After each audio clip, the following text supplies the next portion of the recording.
मुंब्रा स्थानकाजवळ झालेल्या रेल्वे दुर्घटनेत मयूर शहा या 44 वर्षीय IT इंजिनियरचा मृत्यू झाला।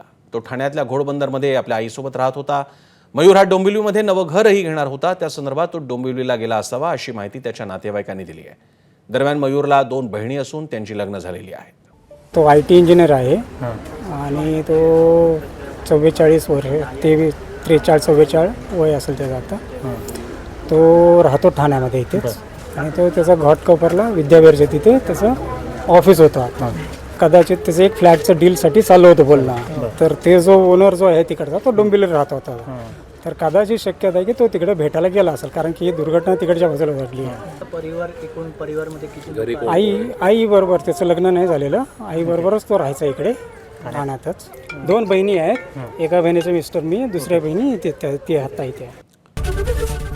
ABP माझा, उघडा डोळे बघा नीट।